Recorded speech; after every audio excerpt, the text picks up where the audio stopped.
En février 2026, après 7 années de sécheresse implacable, le ciel marocain s'est enfin ouvert, mais pas avec une pluie douce. Au lieu de cela, un déluge torrentiel a balayé la nation, brouillant la frontière entre bénédiction et catastrophe. À travers le Maroc, l'espoir et l'anxiété se sont heurtés. Dans le sud, la pluie a apporté joie et soulagement. Dans les villes, les rues sont devenues des rivières. Dans les campagnes, les champs se sont transformés en lacs, menaçant les foyers et les moyens de subsistance. Pour certains, la pluie était un salut. Des rivières pleines signifiaient que les récoltes pouvaient survivre et que les dettes pouvaient être payées. Pour d'autres, en particulier dans les régions basses, la montée des eaux signifiait ruine et déplacement. Les enjeux économiques étaient élevés. Une bonne récolte pouvait stimuler l'économie, mais les coûts immédiats des inondations, infrastructures endommagées, récoltes détruites et interventions d'urgence étaient stupéfiants. Les pluies de février 2026 étaient plus qu'un événement météorologique. Elles étaient un test de résistance nationale, exposant la vulnérabilité du Maroc à une nouvelle ère d'extrêmes climatiques. La question résonnait partout. Était-ce un répit miraculeux ou un avertissement d'un avenir volatile? La réponse, pour l'instant, restait aussi imprévisible que le temps lui-même. Les bulletins météorologiques du début février 2026 sont rapidement passés de la routine à l'alerte rouge.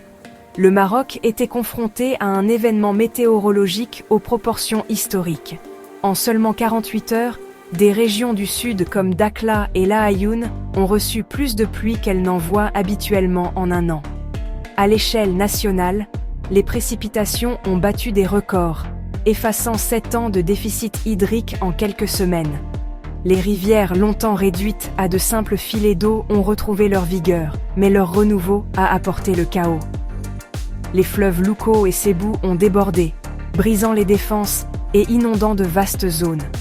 Les principales routes et voies ferrées ont été submergées, isolant les communautés et paralysant les corridors économiques.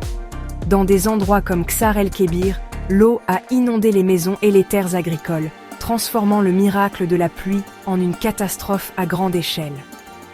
Le climat ne suivait plus les schémas familiers, il réécrivait les règles. Le Maroc a été contraint de faire face à la réalité d'une nouvelle ère climatique imprévisible. Pour les agriculteurs marocains, les pluies étaient à la fois une bénédiction tant attendue et un cruel coup du sort. Les champs de blé et d'orge ont prospéré, promettant une récolte exceptionnelle et une sécurité alimentaire renouvelée. Les nappes phréatiques et les réservoirs se sont remplis, offrant de l'espoir pour la saison à venir. Pourtant, dans les plaines fertiles du Nord, les inondations ont détruit des milliers d'hectares de cultures de grande valeur, avocats, pommes de terre et légumes, laissant de nombreux agriculteurs face à la ruine financière. Le paradoxe était frappant. Alors qu'une grande partie du pays célébrait, d'autres voyaient le travail de toute une année emporté. L'érosion des sols et l'humidité persistante ont créé de nouveaux défis, de la perte de la couche arable à l'augmentation des maladies des cultures. Comme l'a observé le docteur Fatima Al-Jabri, le défi du Maroc n'est plus seulement la sécheresse, mais la volatilité, gérer à la fois la rareté et l'excès. L'avenir de l'agriculture marocaine dépend de la résilience. Un meilleur drainage, des cultures tolérantes à l'eau et une plantation plus intelligente. Les pluies ont forcé une prise de conscience. La survie signifie désormais s'adapter aux extrêmes. Les barrages du Maroc, autrefois dangereusement bas, se sont remplis à une vitesse record. Les réserves nationales sont passées de 27% à 62% en quelques semaines. Mais ce rétablissement rapide a apporté de nouveaux dangers. Des barrages comme Oued al-Makazine ont dépassé leur capacité, forçant des rejets d'urgence pour prévenir une catastrophe, même si les inondations en aval s'aggravaient. Les ingénieurs ont couru pour équilibrer sécurité et approvisionnement, soulignant l'immense responsabilité de la gestion de l'eau. Pour les habitants près des barrages surchargés, la peur a remplacé le soulagement. La crise a accéléré la poussée du Maroc pour les usines de dessalement et les autoroutes de l'eau, des projets visant à rendre l'approvisionnement en eau moins dépendant des précipitations et plus résilient aux extrêmes. La leçon était claire. Des infrastructures robustes et des stratégies flexibles sont désormais essentielles. La gestion de l'eau au Maroc doit évoluer aussi rapidement que le climat. Le véritable impact des inondations s'est mesuré en histoires humaines. Dans le nord-ouest, plus de 154 000 personnes ont été évacuées alors que les rivières sortaient de leur lit, Ksar, El-Kébir, étant presque vidées par la montée des eaux. La réponse d'urgence a été rapide. Hélicoptères militaires, abris et bénévoles ont sauvé des vies. Et, fait remarquable, aucun décès n'a été signalé.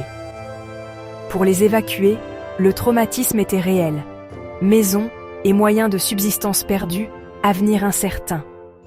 Pourtant, dans le sud, les pluies ont été une cause de célébration. Les terres desséchées ont repris vie.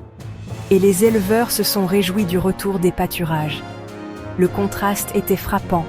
Renouveau dans une région, perte dans une autre.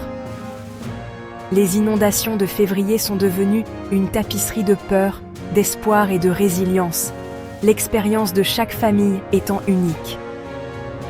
L'histoire du Maroc n'était pas celle d'une simple catastrophe ou d'un miracle, mais des milliers de parcours personnels à travers la crise et le renouveau. Les répercussions économiques des pluies de février ont touché tous les secteurs.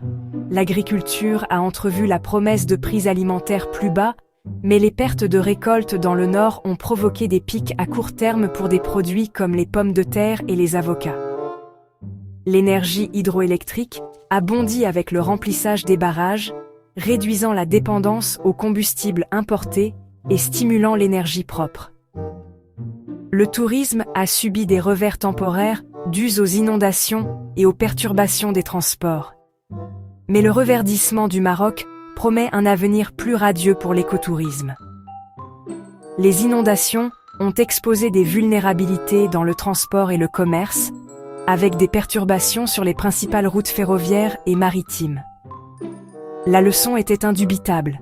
La résilience climatique est désormais une condition préalable à la stabilité économique. La croissance future du Maroc dépend de l'adaptation de chaque secteur pour résister aux extrêmes. Les pluies de février 2026 ont été à la fois un miracle et un avertissement. Elles ont apporté un soulagement après des années de sécheresse, mais ont aussi exposé la fragilité des infrastructures du Maroc et les profondes inégalités quant à ceux qui en bénéficient ou en souffrent. Le danger réside dans la complaisance, confondre une abondance temporaire avec une sécurité durable. Le véritable héritage de ces pluies dépend de la réponse du Maroc. La nation utilisera-t-elle ce moment pour accélérer l'adaptation et renforcer la résilience ?